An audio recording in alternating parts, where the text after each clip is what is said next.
اور کچھ فائدہ بھی نہیں ہو رہا تھا۔ کیا ہی بہتر ہے کہ تم صلح کر لو اور ان سے ہر جانا لے لو، میں نے ساجد سے کہا۔ یہ بات تم نے کی ہے، کوئی اور کرتا نا تو میں اسے بتاتا۔ ساجد کے لہجے میں غصہ تھا۔ لوگ کیا کہیں گے ساجد نے باپ کا خون بیچ دیا؟ دیکھو ساجد، لوگ تو باتیں کرتے رہتے ہیں، انسان کو اپنا نفع نقصان دیکھنا چاہیے، میں نے اسے سمجھاتے ہوئے کہا۔ ساجد پر حالات کا بہت زیادہ اثر ہوا تھا۔ چھوٹی چھوٹی باتوں پر غصے میں آ جانا اس کا معمول بن گیا تھا۔ ساجد کی اماں، جسے میں خالہ کہتا تھا، وہ مجھے اکثر کہتی رہتی تھی کہ اس کا خیال رکھا کرو، کہیں غصے میں نقصان نہ کر بیٹھے۔ مجھے خود بھی اس بات کا خدشہ رہتا تھا۔ بندوق اور پستول اس کے پاس تھا، کہیں وہ انتقام کی آگ میں نہ جل جائے۔ ساجد کی ماں کو بھی یہ وہم لگا رہتا تھا۔ عصر ڈھل کر شام میں تبدیل ہو رہی تھی۔ مجھے زور کی بھوک لگی ہوئی تھی۔ اماں سالن بنا رہی تھی اور سالن کی خوشبو نتنوں سے ٹکرا کر بھوک اور بڑھا رہی تھی۔ حیاتہ بہن خیر نہ لائی ہے نا؟ اماں نے ساجد کی ماں سے پوچھا۔ بہن نیاز پکائی تھی، گڑ والے چاول دینے آئی ہوں، خالہ خیاطہ نے جواب دیتے ہوئے چارپائی پر میرے سرہانے بیٹھ گئی۔ پتر، تیری باتوں کا ساجد پر اثر ہوا ہے، اسے میں نے مزید سمجھایا۔ رولے چنگے نہیں ہوتے، پہلے سر کا تاج گیا، اب ہر پل ڈر لگا رہتا ہے کہیں آنکھوں کا تارا نہ اس دشمنی کی نظر ہو جائے۔ اکیلی زنانی اور 4 بیٹیوں کی ماں ہوں، جندڑی کو روگ اور دماغ کو سوچے کھا گئی ہیں، وہ درد رسیدہ لہجے میں بتاتی اور ہاتھ سے آنکھوں کا پانی صاف کرتی رہتی۔ خالہ کو پریشان دیکھ کر میرا کلیجہ کٹ رہا تھا۔ کاش میرے بس میں ہوتا تو سارے جہان کی خوشیاں خالہ کے قدموں میں ڈھیر کر دیتا۔ پتر، تو چاول کھا، میں بھی کیا اپنے غموں کی پٹاری کھول کر بیٹھ گئی ہوں۔ خالہ نے یہ کہتے ہوئے چاول کی بڑی سی پیتل والی پرات میرے سامنے رکھ دی۔ میں، اماں اور خالہ مل کر چاول کھانے لگے۔ چاول بڑے مزیدار تھے۔ خالہ نے تھوڑی دیر بعد ہاتھ روک لیا۔ اماں بھی اٹھ کر چولہے چوکی کرنے چلی گئی۔ میں چاول کھاتا رہا اور خالہ سے باتیں کرتا رہا، انہیں تسلی دیتا رہا اور اچھے دنوں کی آس دلاتا رہا۔ آس بھی کتنی عجیب چیز ہے نا، انسان ساری زندگی اچھے دنوں کی آس میں گزار دیتا ہے۔ سورج مغرب کی پناہ میں گم ہو رہا تھا۔ میں اور ساجد دریائے سندھ کے مشرقی کنارے پر بیٹھے باتیں کر رہے تھے۔ میرا موضوع وہی تھا کہ اب خاندانی دشمنی کو ختم کر کے امن شانتی کے ساتھ جینا چاہیے۔ کچھ معزز لوگ چاہتے تھے کہ صلح ہو جائے، پر میرے باپ کا کیا قصور تھا؟ قتل تو میرے دادا نے کیا تھا نا، میرا باپ تو شرافت کی زندگی گزار رہا تھا۔ ساجد خلاف توقع نرم لہجے میں مجھ سے بات کر رہا تھا۔ کیس پر اتنا پیسہ لگا ہے، مگر کیا نتیجہ نکلا؟ بات تو تمہاری ٹھیک ہے، میں کچھ سوچتا ہوں، ساجد نے گہری سانس لیتے ہوئے جواب دیا۔ اسی دوران مسجد سے اذان کی صدا بلند ہوئی تو ہم اٹھ کر مسجد کی طرف چل دیے۔ نماز پڑھ کر گھر کی جانب آ رہے تھے۔ ساجد گمسم تھا۔ ہم جیسے ہی مڑے، شیدہ نشے میں دھت ساجد سے ٹکرا گیا۔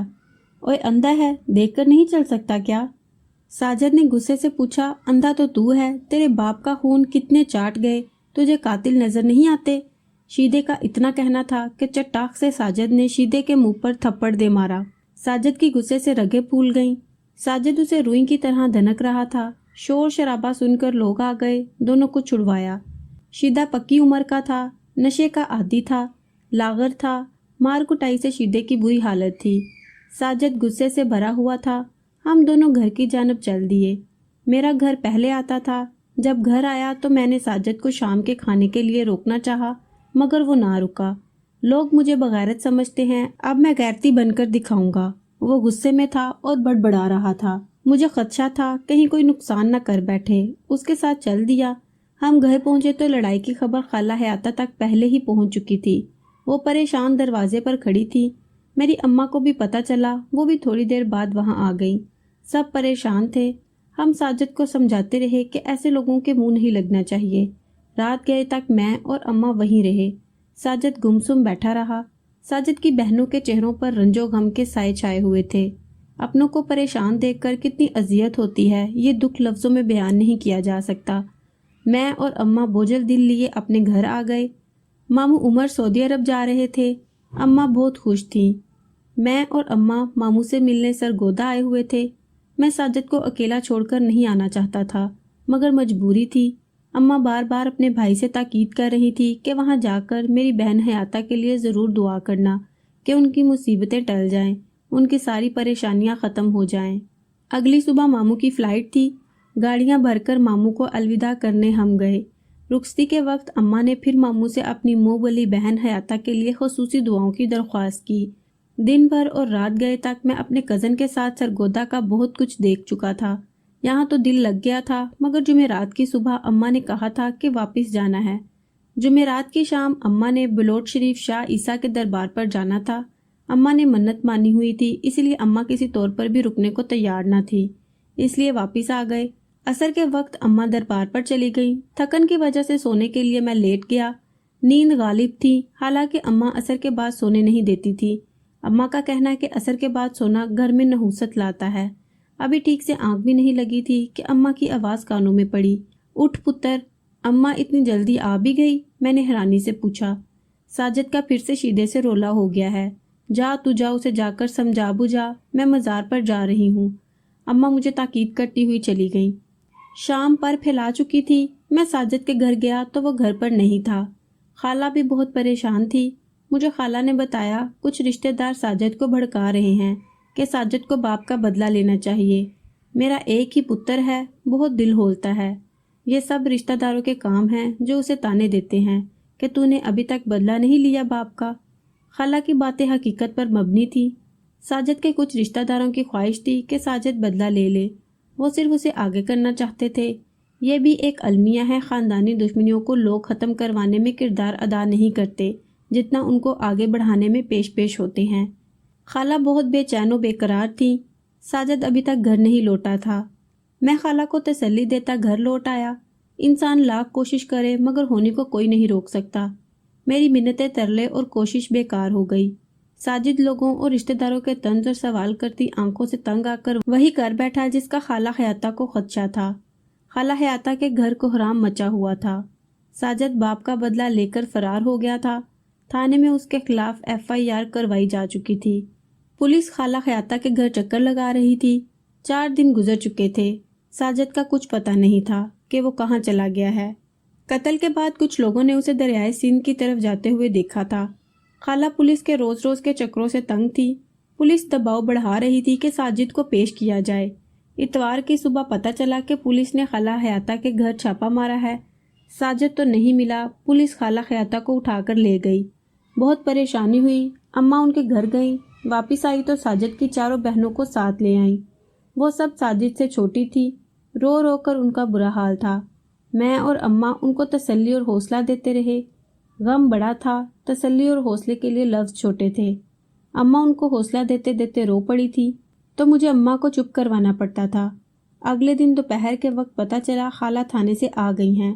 جانے کیسے ساجد تک خبر پہنچی تھی۔ وہ خود تھانے جا کر پیش ہو گیا تھا تو تھانے دار نے خالہ حیاتہ کو رہا کر دیا تھا۔ جب یہ خبر ہمارے گھر پہنچی تو میں اور اماں دوڑ کر خالہ کے گھر پہنچے۔ تھوڑی دیر بعد ساجد کی بہنیں بھی آ گئیں۔ اماں وہاں رک گئی۔ میں نمبردار کے گھر چلا گیا۔ نمبردار کے بیٹے کے ساتھ میری اچھی خاصی سلام دعا تھی۔ نمبردار تو گھر پر نہیں تھا۔ میں نے نمبردار کے بیٹے سے کہا کہ تھانے چلنا ہے، ساجد سے ملنا ہے۔ اس نے مجھے بہت سمجھایا کہ اس موقع پر تھانے جانا ٹھیک نہیں۔ میں اصرار کرتا رہا، پھر آخر اس نے کہا آج تو میں مصروف ہوں، کل ساتھ چلوں گا۔ میں سمجھ گیا کہ وہ مجھے ٹال رہا ہے، وہ میرے ساتھ نہیں آنا چاہتا تھا۔ اگلی صبح میں کونسلر کو ساتھ لے کر تھانے چلا گیا۔ کونسلر نے منشی سے بات کی۔ اس نے 1000 روپے لے کر مجھے ساجد سے ملنے دیا۔ کونسلر منشی کے کمرے میں چلا گیا۔ سپاہی مجھے وہاں پر لے گئے جہاں ساجد کمرے میں بند تھا۔ میں نے سپاہی کی منت کی کہ مجھے ساجد کے کمرے میں جانے دے۔ اس نے مزید 500 لے کر مجھے اندر جانے دیا۔ کیوں کیا آخر تو نے ایسا ساجد؟ تم تو گھر کے محافظ تھے، بڑے تھے، اب خالہ کا آسرا کون ہے؟ اب تو وہ بے یارو مددگار ہے نا۔ تمہاری بہنوں کا کیا ہوگا؟ بڑا ہوں تو فرض چکایا ہے نا۔ اگر قتل کا بدلہ لینا فرض تھا تو ماں اور بہنوں کا آسرا بننا بھی فرض تھا نا۔ پر میں کیا کرتا، لوگوں کی باتیں، اپنوں کے تانے، انتقام کی آگ مجھے جلاتی تھی۔ مجھے حالات اس حد تک لے آئے کہ اب میرے پاس اس کے سوا کوئی چارہ نہ تھا۔ تم میرے دوست ہو، میرا آسرا ہو، تم میرا فائدہ سوچتے تھے، مگر میرے مقدر میں گھاٹے تھے۔ میری ماں اور بہنوں کا خیال رکھنا اب یہ تمہاری ذمہ داری ہے۔ وہ بھیگے بھیگے لہجے میں یہ ذمہ داری مجھے سونپ رہا تھا۔ اوے بلونگڑے، اب نکل بھی آ کہ تجھے بھی اس کے ساتھ بند کر دوں۔ سپاہی کی آواز کانوں سے ٹکرائی۔ آخری بار میں نے ساجد کو گلے لگایا، پھر پتہ نہیں اس طرح گلے لگانا جانے کب نصیب ہوگا۔ یہ سوچ کر ہی روح کانپ اٹھی۔ میں ذمہ داری کا بوجھ اپنے ناتواں کندھوں پر لیے گھر لوٹ آیا۔ اماں اور میں نے پوری کوشش کی تھی یہ ذمہ داری نبھانے کی۔ سب کچھ ٹھیک چل رہا تھا کہ یہ آفت آن پڑی۔ سکون چین غارت ہو گیا۔ کل اسکول سے واپس سروت گھر نہیں پہنچی تھی۔ پورا گاؤں چھان مارا، سب لوگ حیران پریشان تھے۔ گاؤں میں خوف و ہراس پھیلا ہوا تھا۔ کل دوپہر سے رات اور رات سے صبح تک تلاشا مگر ہر کوشش ناکام گئی۔ میں اب کمرے میں لیٹا حالات و واقعات پر غور کر رہا تھا۔ کاش ساجد دل میں نہ ہوتا۔ اتنے میں کامو موچی کا بیٹا مجھے بلانے آ گیا۔ وہ چھوٹا سا گول مٹول سا بچہ تھا۔ بھائی جلدی آؤ، سروت مل گئی ہے، سب لوگ ادھر جمع ہیں۔ میں کامتے دل کے ساتھ چل پڑا۔ وہ میرے آگے آگے دوڑ رہا تھا۔ گاؤں کے شمال کی طرف وسیع و عریض رقبے پر کھیت تھے۔ میں وہاں پہنچا تو میرے خدشات حقیقت کا روپ دھار چکے تھے۔ سروت کی کٹی پٹی لہو میں نہاتی لاش میرے سامنے تھی۔ لاش کے اوپر کسی آدمی نے آ کر چادر ڈال دی۔ کچھ لوگ پولیس کو اطلاع دینے چلے گئے۔ پولیس آئی تو گاؤں کے چند معزز آدمیوں کے ہمراہ میت کو ہسپتال پہنچایا گیا۔ ضروری کارروائی کے بعد عشاء کے بعد لاش ہمارے حوالے کی گئی۔ رات کو ہی منہ دکھانے کے لیے میاں والی سینٹرل جیل لاش کو لے گئے۔ ساجد اپنی بہن کی لاش دیکھ کر سلاخوں پر ٹکرے مار مار کر روتا رہا۔ اگلی صبح جنازہ ہوا۔ اپنی منہ بولی پھول سی بہن کی قبرستان میں تدفین ہوئی۔ اس موقع پر ساجد کی کمی شدت سے بہت محسوس کی۔ دوپہر کو پوسٹ مارٹم رپورٹ مل گئی۔ جانے وہ کون سے ظالم درندے تھے جن کی اجتماعی زیادتی نے معصوم سی کلی کو نوچ ڈالا تھا۔ دین سے دوری ہے یا پتہ نہیں کیا وجہ ہے، ہمارا معاشرہ بے حس ہو گیا ہے۔ پہلے تو لوگ اس قدر ظالم اور سنگ دل نہ تھے۔ پہلے تو اس طرح معصوم بچی سے زیادتی کا کیس کبھی نہیں سنا تھا۔ ایک قیامت تھی جو گزری، جانے میرا کلیجہ کیوں نہیں پھٹا اس ستم کے بعد۔ میں کیسے اور کیوں زندہ ہوں؟ میں سوچتا اور دل میں روتا ہوا کہ بہت تلاش کیا مگر وہ ظالم درندے انسان نہیں ملے۔ اگر مل جاتے تو انہیں میں چیر دیتا۔ ان کو زندہ رہنے کا کوئی حق نہیں تھا۔ وہ میری آنکھوں سے اوجھل تھے، اسی لیے آنکھیں برستی تھیں۔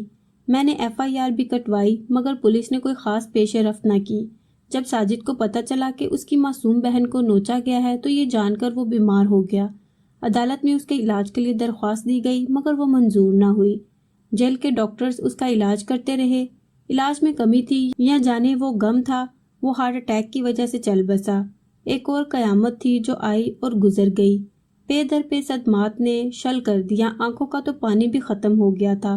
بیٹی کے بعد بیٹے کی موت سے خالہ خیاطہ کا ذہنی توازن بگڑ گیا۔